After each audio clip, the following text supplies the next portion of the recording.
World Meetei Council ko group ang way back chi himangay mamangda ay jum de nupa malame hay gru jam gna basam ko bama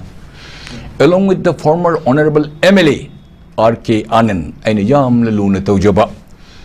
ay marup an honorable MLA. He is a very high profile R.K. Ahan ay jum de laktana hajigi hay gru jam na basam ko nupa sir ngo the khong pai na khoram me. I am here to give reply today. What is World Meetei Council hay with ay na khangjaba ay bu yaw daw ya de hay na. I said no ay anaba meaning ngamoy chalu ya de Bungkam pungama pung ni sujalapad R.K. Ahan sab. I salute you, sir. You are my younger brother, but because of your amiable in nature, adumgi behavior, adumgi the way of your address is really excellent. I salute you. Ay adum yam ikaknu ucheri adum wam tahibiram de. This hayrujum nabasam ko nupasala na koram na haybadi pung amani chalu ya do de na upay letan phagadran isu khare jarom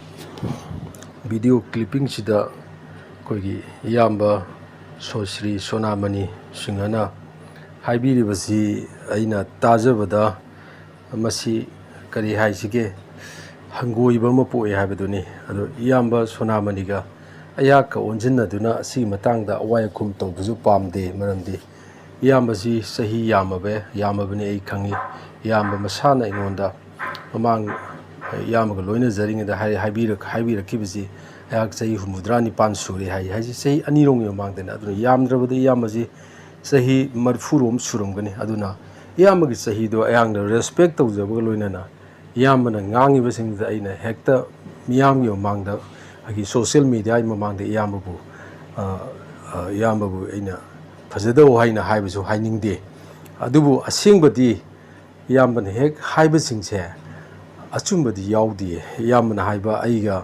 koi MLA Ahan ga lami yamagi yumda lami aina makhong paina khurmi ga haibdo madudi yamna ongtang ningsangbi yamna kaujin thibu orbai ahal lorakpagi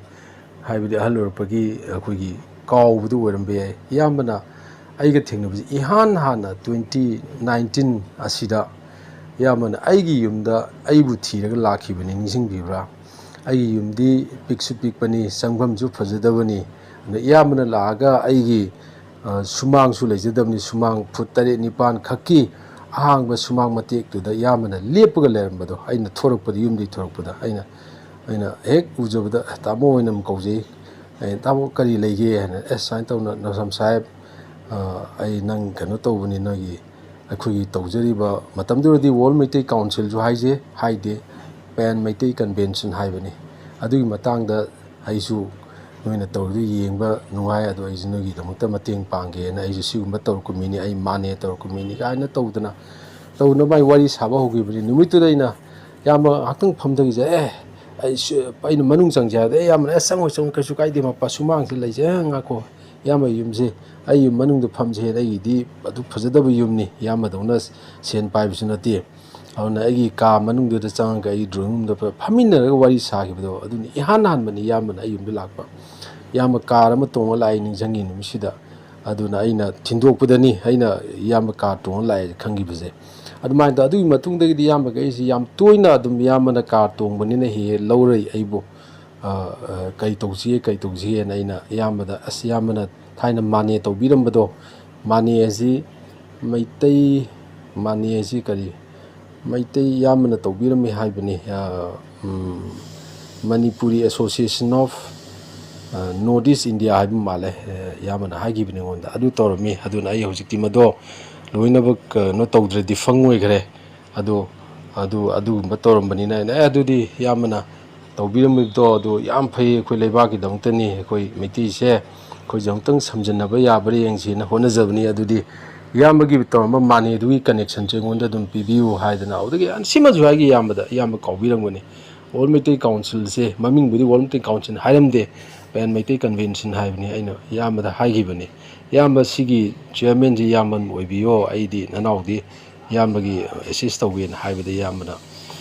saimna oibiyo aidi isaju ngamdabani na ai ngamoi mateng pangjagi haibani adudi advisor in lebiyo haina adu main tawgibani aduna Pan Meetei Convention digi loina rakhibani yamba se aiga 2019 ꯑꯗꯣ ꯏꯌꯥꯝꯕ ꯀꯁꯥꯒꯤ ꯃꯤꯐꯝꯗꯗꯤ ꯌꯥꯎꯕ ꯂꯥꯛꯄ ꯉꯝꯈꯤꯗꯦ ꯑꯩ ꯅꯤꯡꯁꯤꯡꯖꯩ ꯑꯗꯨꯕꯨ ꯕꯪꯒ ꯚꯕꯣꯟꯗ ꯁꯤꯜꯆꯔꯒꯤ ꯕꯪꯒ ꯚꯕꯣꯟꯗ ꯇꯧꯕ ꯅꯨꯃꯤꯠꯇꯨꯗꯗꯤ ꯏꯌꯥꯝꯕꯁꯤ ꯂꯥꯛꯈꯤ ꯏꯌꯥꯝꯕꯒ ꯌꯥꯝ ꯂꯣꯏꯅꯖꯕ ꯑꯩꯒꯤ ꯏꯅꯥꯎ ꯑꯃ ꯂꯩꯕꯅꯤ ꯀꯩꯁꯥꯝꯄꯥꯠꯇꯒꯤ ꯃꯍꯥꯛꯀ ꯏꯌꯥꯝꯕꯒ ꯄꯨꯟꯅ ꯂꯥꯛꯑꯒ ꯅꯣꯡꯃ ꯑꯩꯗꯤ ꯏꯌꯥꯝꯕ ꯂꯥꯛꯀꯅꯤ ꯍꯥꯏꯁꯨ ꯃꯗꯨ ꯈꯪꯕꯨ ꯈꯪꯗꯕꯅꯤ ꯑꯗꯨ ꯏꯌꯥꯝꯕ ꯂꯥꯛꯈꯤ ꯕꯪꯒ ꯚꯕꯟꯗ ꯅꯣꯡꯃ ꯑꯩꯈꯣꯏꯒꯤ ꯄꯦꯟ ꯃꯩꯇꯩ ꯀꯟꯚꯦꯟꯁꯟꯅ ꯑꯩꯈꯣꯏꯒꯤ ꯃꯥꯂꯦꯝꯗ ꯂꯩꯔꯤꯕ ꯃꯩꯇꯩ ꯃꯌꯥꯝꯁꯦ ꯁꯝꯖꯤꯟꯅꯕ ꯍꯣꯠꯅꯔꯛꯄꯗ ꯑꯁꯥꯝꯗ ꯂꯩꯔꯤꯕ ꯃꯔꯨꯑꯣꯏꯅ ꯑꯁꯥꯝꯅ ꯈꯨꯠ ꯃꯥꯕꯅꯤ ꯑꯗꯨꯅ ꯑꯗꯨꯗ ꯏꯌꯥꯝꯕ ꯂꯥꯛꯄꯤꯔꯝꯈꯤ ꯑꯗꯨꯒꯤ ꯃꯇꯨꯡꯗꯗꯤ ꯏꯌꯥꯝꯕ ꯊꯦꯡꯅꯈꯤꯗ꯭ꯔꯦ ꯑꯗꯨꯒ ꯑꯃꯨꯛ ꯌꯨꯝꯗ ꯑꯃꯨꯛ ꯏꯌꯥꯝꯕꯅ ꯌꯥꯝ ꯇꯣꯏꯅ ꯂꯥꯛꯄꯤꯈꯤ ꯑꯩ ꯌꯨꯝꯗ ꯂꯥꯛꯑꯒ ꯁꯤ ꯇꯧꯁꯦꯅ ꯑꯗꯨꯒ ꯑꯩꯈꯣꯏꯒꯤ ꯀꯩꯅꯣ ꯑꯥꯅꯟꯒ MLA ꯑꯣꯏꯔꯝꯕ ꯑꯥꯅꯟꯒ ꯑꯩꯒ ꯏꯌꯥꯝꯕꯒꯤꯗ ꯂꯥꯛꯄꯗꯨꯗꯤ ꯏꯌꯥꯝꯕ ꯑꯗꯨꯗꯤ ꯌꯥꯝꯅ ꯀꯥꯏꯅ ꯊꯪꯗꯅꯦ ꯑꯩ ꯌꯥꯝ ꯅꯤꯡꯁꯤꯡꯉꯝꯒꯅꯤ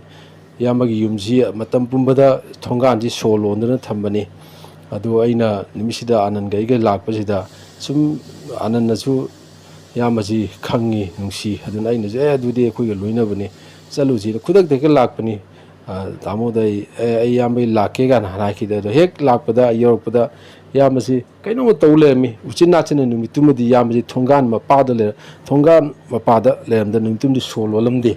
ꯑꯗꯨꯅ ꯑꯁꯥꯅ ꯍꯥꯏꯔꯛ ꯌꯥꯗ꯭ꯔꯥ ꯍꯥꯏꯅ ꯑꯗꯨꯃꯥꯏꯅ ꯑꯩꯉꯣꯟꯗ ꯋꯥꯍꯩꯈꯤꯕ ꯅꯤꯡꯁꯤꯡꯕꯅꯤ ꯑꯥꯅꯟꯅꯦ ꯑꯩꯅꯦ ꯑꯩꯈꯣꯏ ꯍꯨꯝꯁꯤ ꯋꯥꯔꯤ ꯋꯥꯇꯥꯏ ꯁꯥꯏ ꯑꯩ ꯊꯣꯏꯗꯣꯛꯅ ꯏꯌꯥꯝꯕꯗ ꯑꯗꯨ ꯑꯗꯥ ꯄ꯭ꯔꯦꯁꯔ ꯇꯧꯗꯦ ꯃꯔꯝꯗꯤ ꯑꯩꯗꯤ ꯃꯤꯉꯣꯟꯗ ꯃꯁꯥꯅ ꯌꯥꯗꯕ ꯃꯤꯗꯩ ꯄ꯭ꯔꯦꯁꯔ ꯇꯧꯕ ꯃꯤ ꯅꯠꯇꯦ ꯑꯗꯨꯗ ꯑꯩꯒꯤ ꯂꯅꯥꯏꯒꯤ ꯋꯥꯐꯝ ꯐꯥꯎꯕ ꯑꯩꯗꯤ ꯃꯤꯉꯣꯟꯗ ꯈꯨꯔꯨꯝꯗꯅ ꯈꯣꯡ ꯄꯥꯏꯕꯒꯗꯨꯗꯤ ꯑꯩ ꯄꯨꯟꯁꯤꯗ ꯇꯧꯔꯛꯇ꯭ꯔꯤꯀꯣ ꯑꯗꯨꯗꯤ ꯑꯩꯒꯤ ꯄ꯭ꯔꯤꯟꯁꯤꯄꯜꯗ ꯌꯥꯎꯗꯦ ꯏꯌꯥꯝꯕꯅ ꯄꯪꯍꯥꯏ ꯍꯥꯏꯕꯗꯣ ꯑꯗꯨꯅꯅꯤ ꯑꯗꯨꯅ ꯑꯩ ꯊꯣꯏꯗꯣꯛꯅ ꯑꯇꯣꯞꯄ ꯏꯌꯥꯝꯕꯒ ꯑꯇꯣꯞꯄ ꯋꯥ ꯐꯥꯡꯅꯗꯅ ꯍꯥꯏꯕꯁꯨ ꯄꯥꯝꯗꯦ ꯏꯌꯥꯝꯕꯅ ꯅꯠꯇꯕ ꯑꯣꯏꯗꯕ ꯃꯌꯥꯝ ꯉꯥꯡꯕꯗꯣ ꯃꯗꯨꯗꯤ ꯐꯠꯇꯦ ꯍꯥꯏꯕꯅꯤ ꯑꯗ ꯑꯀꯣꯟꯕꯗ ꯑꯩꯅ ꯍꯥꯏꯖꯅꯤꯡꯕꯗꯤ ꯋꯥꯔꯜ ꯃꯤꯇꯩ ꯀꯥꯎꯟꯁꯤꯜꯁꯦ ꯉꯁꯤꯗꯤ ꯄꯦꯟ ꯃꯩꯇꯩ ꯀꯟꯚꯦꯟꯁꯟꯗꯒꯤ ꯋꯥꯔꯜ ꯃꯤꯇꯩ ꯀꯟꯚꯦꯟꯁꯟ ꯂꯥꯛꯑꯦ ꯗꯦꯟ ꯍꯧꯖꯤꯛ ꯋꯥꯔꯜ ꯃꯤꯇꯩ ꯀꯥꯎꯟꯁꯤꯜ ꯍꯥꯏꯅ ꯂꯥꯛꯏꯁꯦ ꯃꯁꯤ ꯍꯧꯖꯤꯛ ꯀꯥꯏꯕ ꯂꯩꯇꯦ ꯑꯩꯈꯣꯏ ꯀꯔꯤꯝꯇ ꯀꯥꯏꯗꯦ ꯋꯥꯔꯜ ꯃꯤꯇꯩ ꯀꯥꯎꯟꯁꯤꯜ ꯍꯥꯏꯅ ꯑꯗꯨꯝ ꯂꯩꯔꯤ ꯍꯣꯏ ꯃꯤꯑꯣꯏ 4-5ꯅ ꯑꯩꯈꯣꯏꯒꯤ ꯃꯣꯏꯒꯤ ꯀꯔꯤꯒꯨꯝꯕ ꯈꯔ ꯁꯨꯝ ꯋꯥꯔꯜ ꯃꯤꯇꯩ ꯀꯥꯎꯟꯁꯤꯜ ꯃꯃꯤꯡ ꯁꯤꯟꯗꯅ ꯇꯧꯔꯝꯕꯗꯤ ꯌꯥꯏ ꯑꯗꯨꯕꯨ ꯋꯥꯔꯜ ꯃꯤꯇꯩ ꯀꯥꯎꯟꯁꯤꯜꯁꯦ ꯍꯧꯖꯤꯛ ꯐꯖꯅ ꯊꯕꯛ ꯏꯪꯈꯥꯡ ꯇꯧꯗꯅ ꯃꯌꯥꯝ ꯄꯨꯝꯅꯃꯛꯅ ꯈꯪꯕꯅꯤ ꯏꯌꯥꯝꯕꯅ ꯈꯪꯗ꯭ꯔꯒꯁꯨ ꯃꯤ ꯄꯨꯝꯅꯃꯛꯅ ꯈꯪꯕꯅꯤ ꯏꯌꯥꯝꯕꯅ ꯈꯪꯕꯤꯗ꯭ꯔꯒꯁꯨ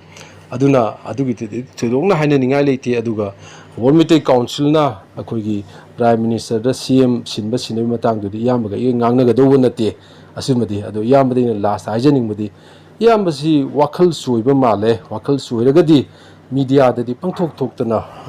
ꯉꯥꯡꯕꯤꯗꯕꯅ ꯐꯒꯅꯤꯌꯦ ꯑꯁꯤ ꯍꯥꯏꯔꯒ ꯏꯌꯥꯝꯕꯗ ꯑꯃꯨꯛ ꯍꯟꯅ ꯑꯩꯈꯣꯏ ꯏꯌꯥꯝꯕꯗ ꯑꯩꯅ ꯈꯨꯔꯨꯝꯖꯔꯒ ꯉꯁꯥꯏꯒꯤ ꯏꯌꯥꯝꯕꯅ ꯈꯣꯡ ꯄꯥꯏꯗꯅ ꯍꯥꯏꯕꯗꯣ ꯈꯣꯡ ꯄꯥꯏꯕ ꯅꯠꯇꯦꯀꯣ ꯏꯌꯥꯝꯕꯗ ꯈꯨꯔꯨꯝꯖꯔꯒ ꯑꯗꯨꯅ ꯋꯥꯈꯜꯗꯨ ꯂꯩꯇꯥꯗꯕ ꯑꯣꯏꯔꯒꯗꯤ ꯌꯨꯝꯗ ꯄꯣꯊꯥꯕꯤꯌꯨ ꯏꯌꯥꯝꯕ